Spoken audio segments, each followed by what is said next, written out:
आर्यन तुमचे आला असेल तर माईकशी संपर्क साधायचा. आर्यन तुमचे. नमस्कार, माझे नाव राजा इमाम शेख. मी आता 6वी शिकत आहे. गुलामाला गुलामगिरीची जाणीव करून द्या. गुलामाला गुलामगिरीची जाणीव करून द्या. म्हणजे तो बंड करून उठेल. तुम्हाला आम्हाला गुलामगिरीची जाणीव करून देणारे संयुक्त महाराष्ट्र संघाचे इतिहासकार अण्णाभाऊसाठी. ज्ञान नाही, विद्या नाही. ज्ञान नाही, विद्या नाही. ते घेण्यासाठी कोणीही नाही. बुद्धी असूनही चालत नाही. बुद्धी असूनही चालत नाही. जास्त न म्हणाले का? मुलींची आणि स्त्रियांची पहिली शाळा सुरू करणारी सावित्रीबाई फुले. सह्याद्रीच्या पाडातून नादभिवानी गाते. काळजात राहते रागे आमच्या रक्तात वाहते. चाल अशी तो तुफान मातीचा राजा. चाल अशी तो तुफान मातीचा राजा. असे असणारे छत्रपती शिवाजी महाराज. सर्वांना अभिवादन करून मी माझ्या भाषणाला सुरुवात करते. उन्होंने देश देखी हमारी, उन्होंने देश देखी हमारी और बीमार लिख दिया. हमने रोग पूछा उनसे, हमने रोग पूछा उनसे तो भगवे से प्यार लिख दिया. कर्जदार रहेंगे हम इस बेटे के, कर्जदार रहेंगे हम इस बेटे के, जिसने हमारी दुआ में छत्रपती शिवाजी महाराज का नाम लिख दिया. मराठ्यांच्या कैवारी शिवनेरी किल्ल्यावर छत्रपती शिवाजी महाराजांचा जन्म झाला. आणि जिजाऊच्या संस्काराने छत्रपती शिवाजी महाराज घडले खरे, परंतु त्यांच्या संगतीला प्रकट जातीचे निष्ठावंत मावळे. आज 350 वर्षापूर्वी या महाराष्ट्राला, या महाराष्ट्राच्या मातीला छत्रपती शिवाजी महाराजांची गरज वाटते. ही आमच्यासाठी मोठी शोकांतिची गोष्ट आहे. आज असे वाटते पहाटे उठावे, रायगडाच्या पायऱ्या चढाव्या आणि माझ्या महाराजाला साथ घालावी, हात मारावे आणि विचारावे, राजे कशी पकडली ही बलाढ्य ढालन तलवार. राजे कशी पकडली ही बलाढ्य ढालन तलवार. आमच्या मायांच्या हातामध्ये रिकाम्याच्या चक्रे सुद्धा लकालका हलतात.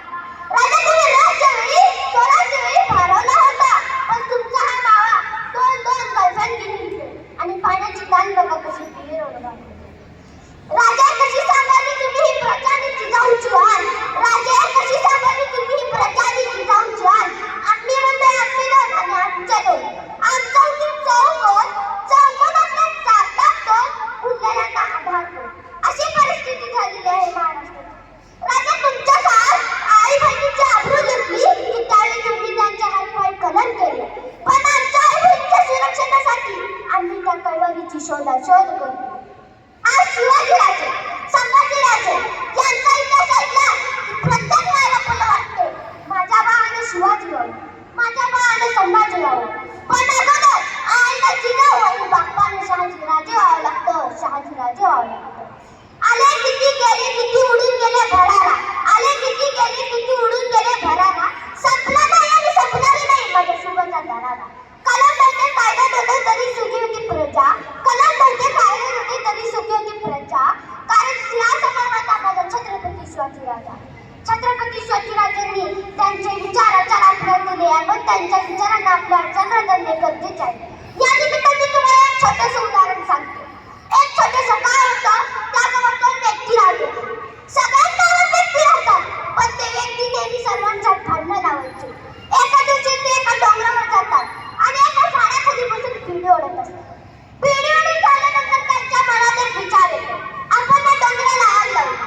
नुसता विचारही करत नाही, ते त्या डोंगराला आगही लावतात आणि ओरडत राहतात, आग लागली विश्वास, आग लागली विश्वास. हा सर्व प्रकार एका झाडावर बसलेली चिमणी पाहत असते. संपूर्ण गाव आगीत वाढत असतो. ती बिचारी चिमणी चटचटीत पाणी घेऊन आगीत देत असते. तो 2 व्यक्ती फक्त बघत राहतात. शेवटी त्यांच्या मनात राहत नाही आणि त्या चिमणीला जवळ बोलवतात आणि म्हणतात, अगं चिमणे, संपूर्ण गाव आगीला विझवतो, त्यांच्यातून काय असतात, तुझ्या एवढं चटचटले पाणीतून काय होतं? तर चिमणी किती छान उत्तर देते बघा. चिमणी म्हणते, माझं नाव आग लावणाऱ्याच्या आगीत नाही, माझं नाव आग लावणाऱ्याच्या आगीत नाही, आग विझवणाऱ्याच्या आगीत असते.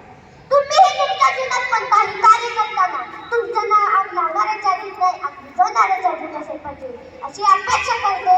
मला आजच्या निमित्त 2 शब्द बोलण्याची परवानगी दिली. त्यानिमित्त सर्व शिक्षक व व्यासपीठासमोरील उपस्थित विद्यार्थी मित्र या सर्वांचा मनापासून आभार मानते. या ठिकाणी सांगते जय हिंद, जय महाराष्ट्र. धन्यवाद रोजा. त्यानंतर जान्हवी